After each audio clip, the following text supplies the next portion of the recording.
Cassandra é indiscutivelmente uma das personagens mais fascinantes da mitologia grega. A sacerdotisa troiana do deus Apolo, que foi amaldiçoada por ele a falar profecias verdadeiras que nunca seriam acreditadas. No uso moderno, seu nome é empregado para indicar uma pessoa cujas profecias precisas, geralmente de um desastre iminente, não são levadas em consideração. Cassandra era filha do rei Príamo e da rainha Écuba de Troia. Seu irmão mais velho era Heitor, o herói da guerra greco-troiana, que foi morto no conflito pelo semideus Aquiles. As versões mais antigas e comuns do mito de Cassandra afirmam que ela era admirada pelo deus Apolo, que buscou conquistar seu amor presenteando a princesa troiana com o dom de ver o futuro. De acordo com Ésquilo, Cassandra prometeu retribuir o amor de Apolo, mas depois de receber o presente da adivinhação, ela voltou atrás em sua palavra. Como o enfurecido Apolo não conseguiu revogar um poder divino, ele acrescentou a ele a maldição de que ninguém acreditaria nas profecias de Cassandra. Em outras fontes, como Higino e Pseudo-Apolodoro, Cassandra não quebrou nenhuma promessa ao deus Apolo. Segundo eles, o poder da previsão a ela concedido teria sido uma espécie de presente de noivado romântico, e a maldição só foi adicionada quando o presente não produziu o resultado desejado pelo deus. Versões posteriores, pelo contrário, descrevem Cassandra adormecendo num templo onde cobras lambiam ou sussurravam em seus ouvidos, o que lhe permitiu ouvir o futuro. Cassandra foi descrita pelo cronista Malalas como sendo baixa, de rosto redondo, branca, com uma figura masculina, um bom nariz, bons olhos, pupilas escuras, loira, encaracolada, com um bom pescoço, seios volumosos, pés pequenos, calma, nobre, sacerdotal, uma profetisa precisa que previa tudo, praticando arduamente o sacerdócio e virgem. Enquanto isso, no relato de Dares, o Frígio, Cassandra foi ilustrada como sendo de estatura moderada, com uma boca redonda e cabelos ruivos. Seus olhos brilhavam, ela conhecia o futuro. Cassandra foi uma das inúmeras crianças nascidas do rei e da rainha de Troia, Príamo e Écuba. Ela é irmã gêmea fraterna de Heleno, bem como irmã dos heróis Heitor e Paris. Uma das versões mais antigas e comuns de seu mito afirma que Cassandra era admirada por sua beleza e inteligência pelo deus Apolo, que procurou conquistá-la oferecendo-lhe como presente o dom de ver o futuro. Como sua tentativa de sedução fracassou, o deus lançou uma maldição sobre a princesa. Cassandra aparece em textos escritos por Homero, Virgílio, Ésquilo e Eurípides. Os versos homéricos fazem pouco mais do que consagrar a beleza de Cassandra. Foram nos versos de Píndaro que, por sua vez, ela foi reconhecida como adivinha, ao que tudo indica, pela primeira vez. Na tragédia Agamemnon de Ésquilo, os traços fundamentais que distinguem a figura de Cassandra e povoam o imaginário coletivo parecem inevitavelmente convergir.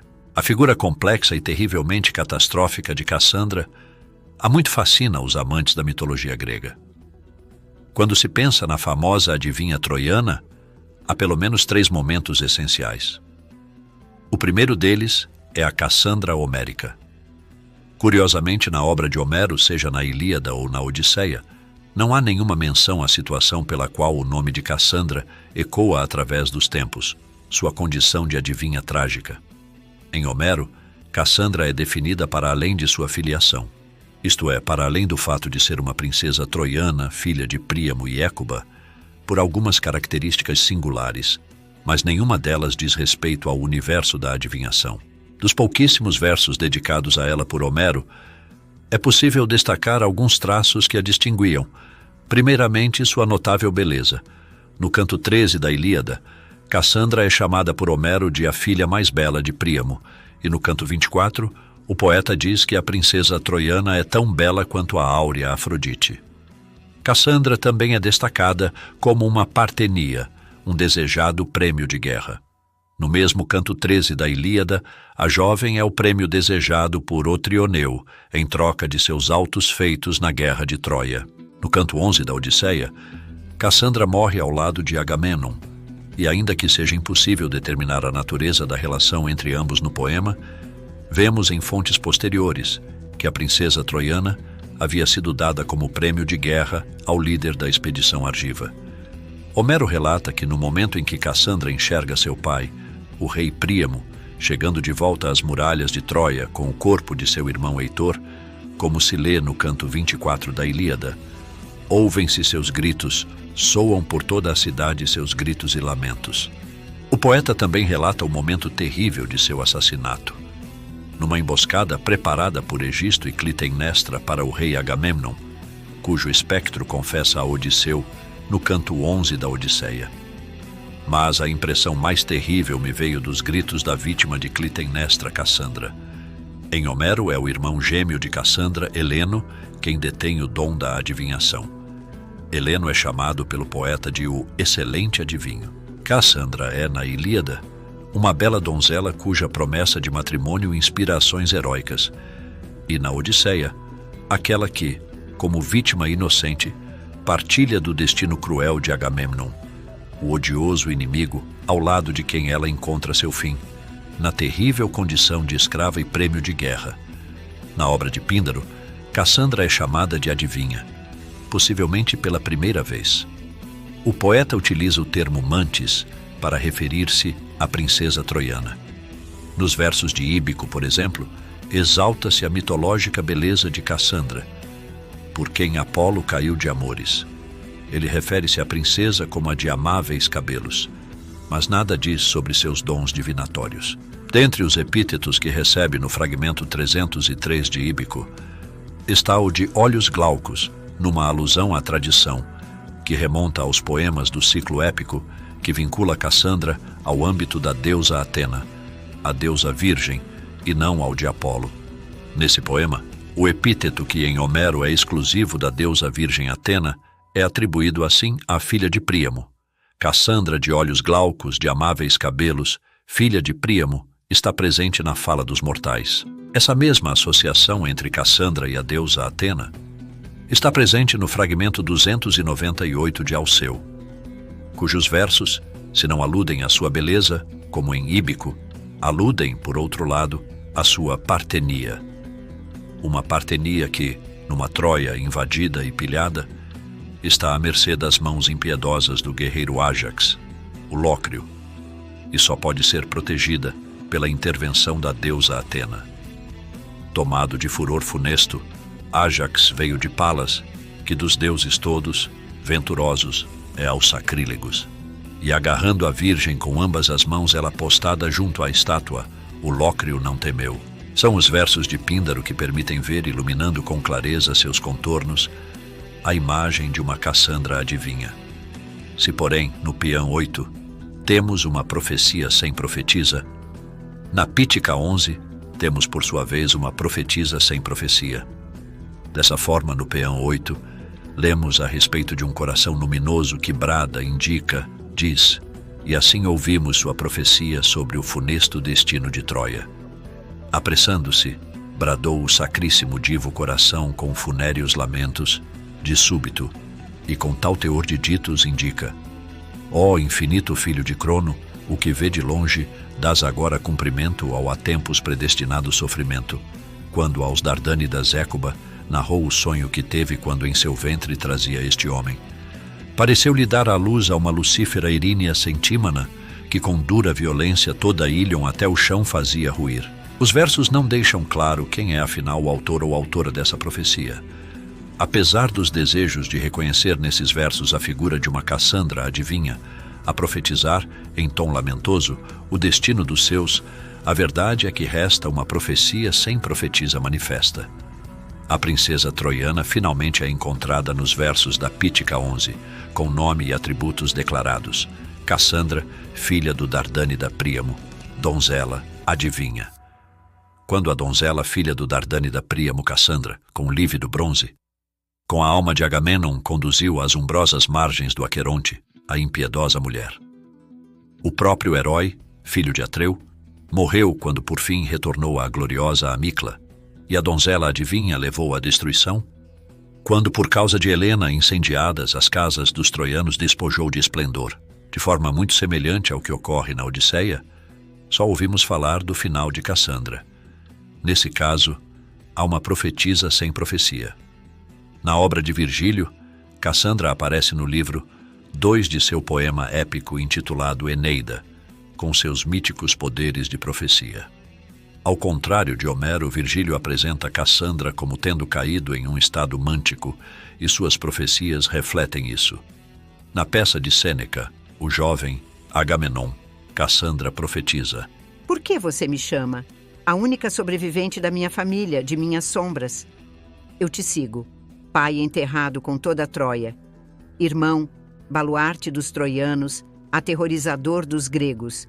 Não vejo a tua beleza antiga, ou as mãos aquecidas pelos navios queimados, mas os teus membros dilacerados e esses famosos ombros atacados por pesadas correntes. Eu te sigo. Posteriormente, Cassandra fornece um relato meticuloso do assassinato de Agamenon durante o banho. Eu vejo e estou lá e eu gosto disso. Nenhuma visão falsa engana meus olhos. Vamos assistir. Cassandra recebeu o dom da profecia, mas também foi amaldiçoada pelo deus Apolo para que suas adivinhações verdadeiras não fossem acreditadas. Muitas versões do mito relatam que ela incorreu na ira do deus ao recusar-lhe favores sexuais após prometer-se a ele em troca do poder da profecia. Em Agamenon, de Ésquilo, ela lamenta seu relacionamento com Apolo. Apolo, Apolo, deus de todos os caminhos, mas somente da morte para mim. Uma e outra vez, ó tu, destruidor chamado, tu me destruíste, tu, meu antigo amor. Mas Cassandra reconhece sua culpa. Eu consenti no casamento com Apolo Loxias, mas quebrei minha palavra. Desde aquela falha, não consegui persuadir ninguém de nada. Apolo, movido pelo desejo por Cassandra, lhe concedeu o dom da profecia, mas ela, ao não cumprir sua promessa de se unir a ele, sofreu uma maldição.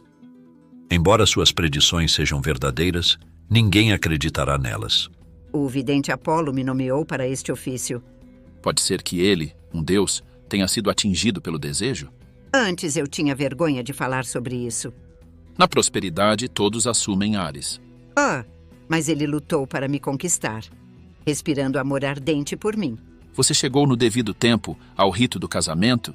Eu consenti com Loxias, mas quebrei minha palavra. Você já estava possuída pela arte inspirada do deus?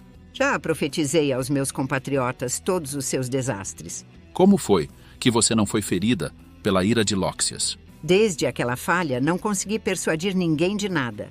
E, no entanto, pelo menos para nós, as profecias que você profere parecem verdadeiras o suficiente. A agonia. Mais uma vez, as terríveis agonias da verdadeira profecia giram e me distraem com seu início de mau agouro. Você os vê lá, sentados diante da casa, jovens criaturas como fantasmas de sonhos? Crianças, elas parecem massacradas por seus próprios parentes, suas mãos cheias da carne de sua própria carne. Elas estão claras para minha vista, segurando suas entranhas e suas partes internas. Fardo lamentável que seu pai provou. Por esta razão, eu lhe digo que um leão sem forças, chafurdando em sua cama, planeja vingança, um vigia esperando. Eu, pela volta de meu mestre para casa. Sim, meu mestre, pois devo suportar o jugo da escravidão.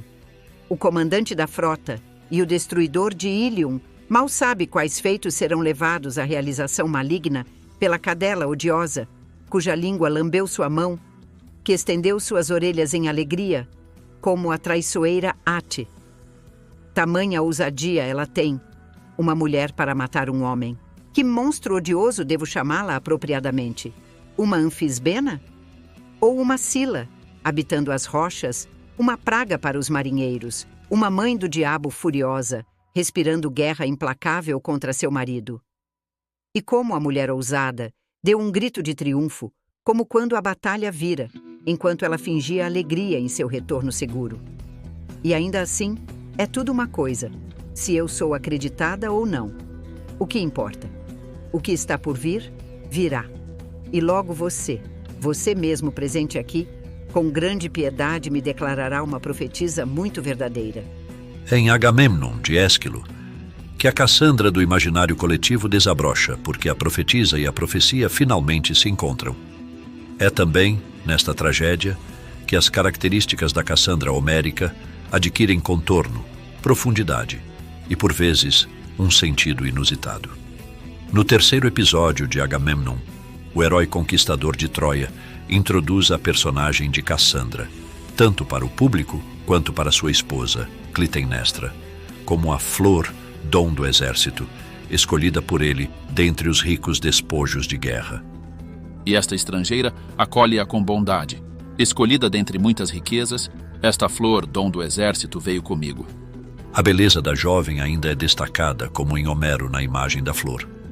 Uma metáfora utilizada tanto por Ésquilo quanto por Homero e Píndaro para designar algo valioso, belo e frágil.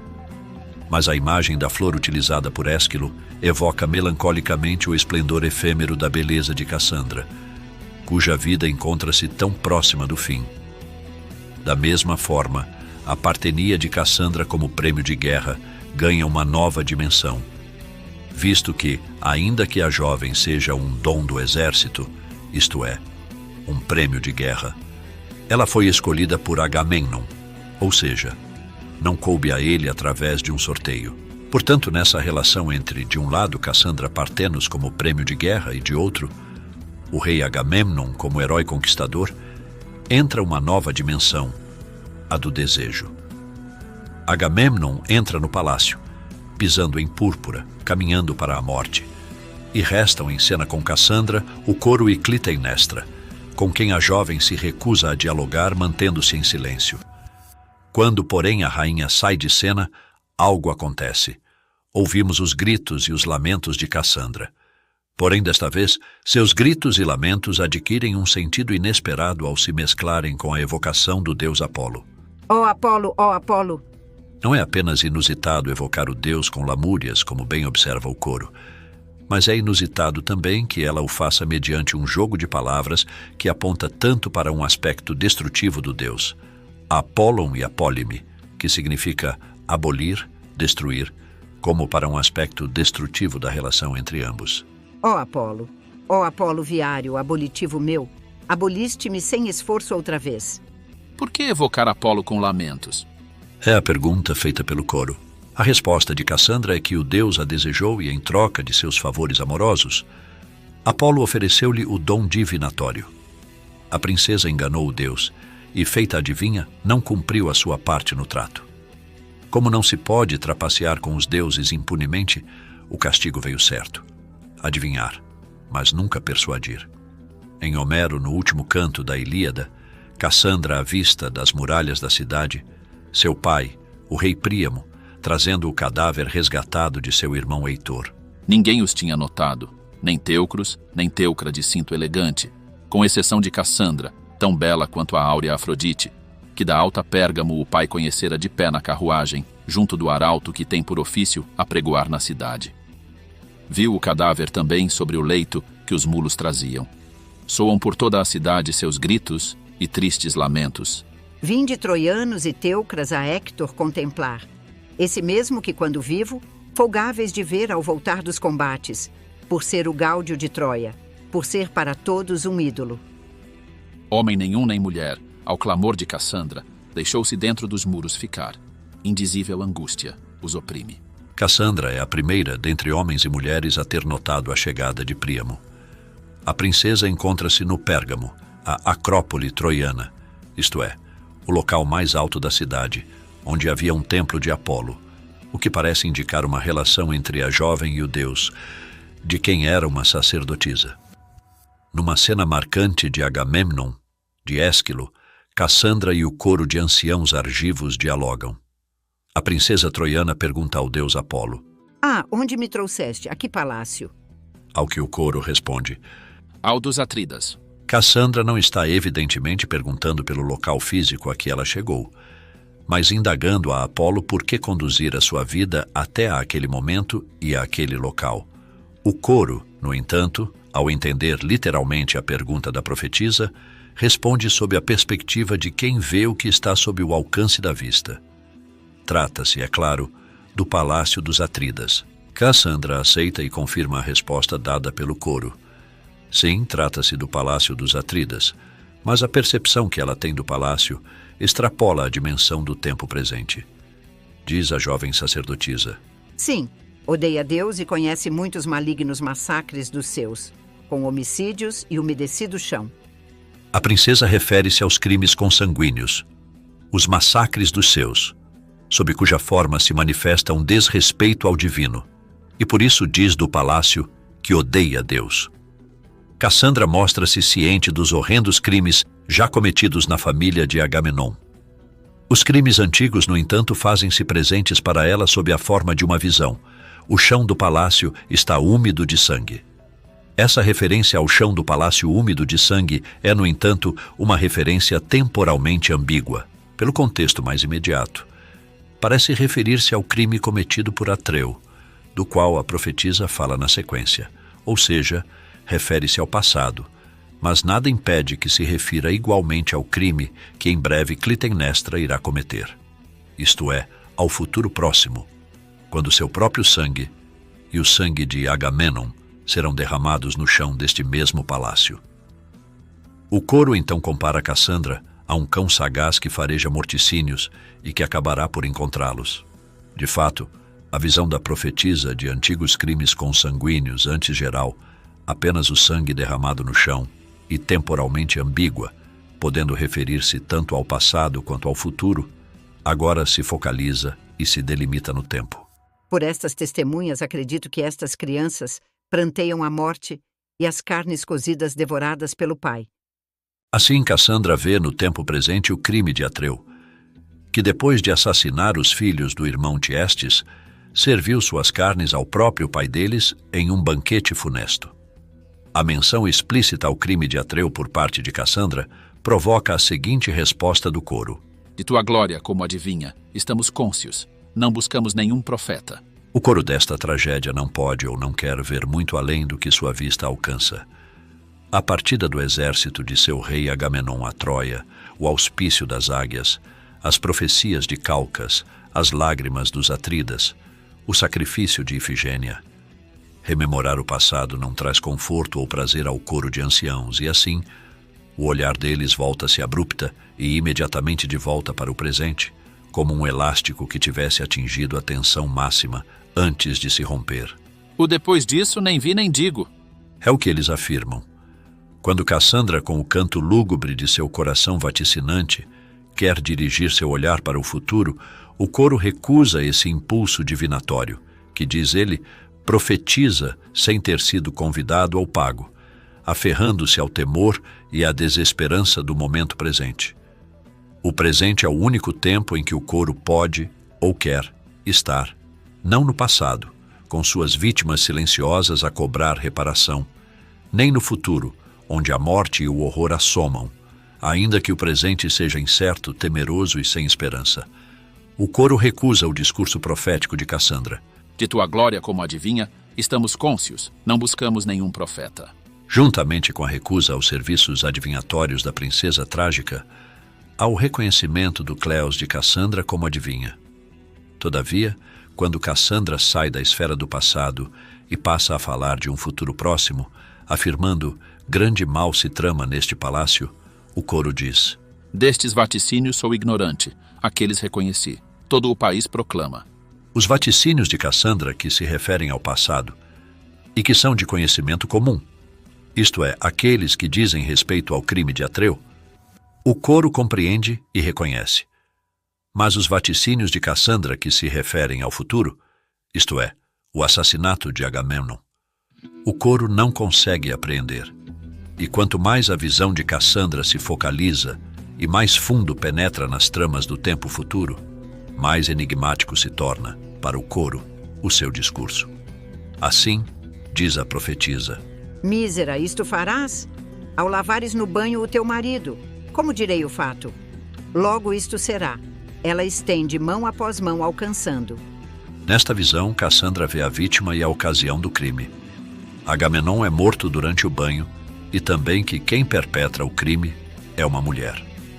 O gesto assassino, o estender de uma mão após a outra para alcançar a vítima e, por fim, quando o crime ocorrerá, logo. Esse futuro, na visão profética da adivinha, faz-se presente a seus olhos, como se estivesse acontecendo nesse momento. A assassina estende, mão após mão, alcançando.